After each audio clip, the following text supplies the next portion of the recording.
महाराष्ट्र शासनाच्या 17 फेब्रुवारीच्या शासन निर्णयानुसार राबविण्यात येत असलेल्या छत्रपती शिवाजी महाराज महसूल अभियान समाधान शिबिराच्या अंतर्गत टप्पा क्रमांक 1 मधील तिसरे शिबिर 10 एप्रिल रोजी महसूल मंत्री चंद्रशेखर बावनकुळे यांच्या उपस्थितीत मूर्तिजापूर तालुक्यातील लाखपूर येथील लक्षेश्वर संस्थान इथं पार पडलं।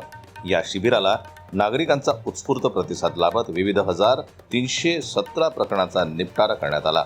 या शिबिराचं आयोजन वर्षा जिल्हाधिकारी मीना यांच्या मार्गदर्शनाखाली उपविभागीय अधिकारी संदीप कुमार अपार व तहसीलदार शिल्पा बोबडे यांनी केलं।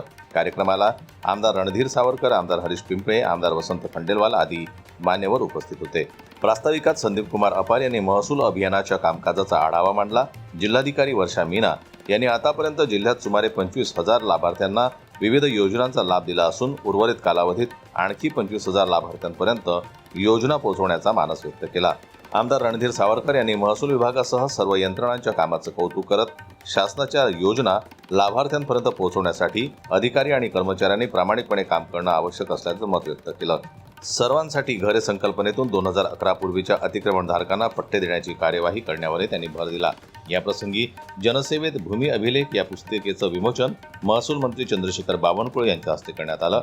मंत्री बावनकुळे यांनी शासनानं महसूल विभागासाठी घेतलेल्या 48 निर्णयांचा उल्लेख करत सर्व योजना शेतकरी व गरीब कुटुंबापर्यंत घरपोच पोहोचवण्याचा निर्धार व्यक्त केला।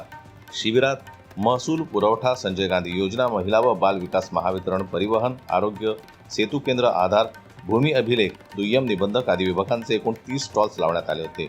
नागरिकांना डिजिटल 7/12 ई फेरफार, ई मोजणी, अभिलेख दुरुस्ती, प्रमाणपत्र वितरण व मार्गदर्शन सेवा एकाच ठिकाणी उपलब्ध करून देण्यात आल्या।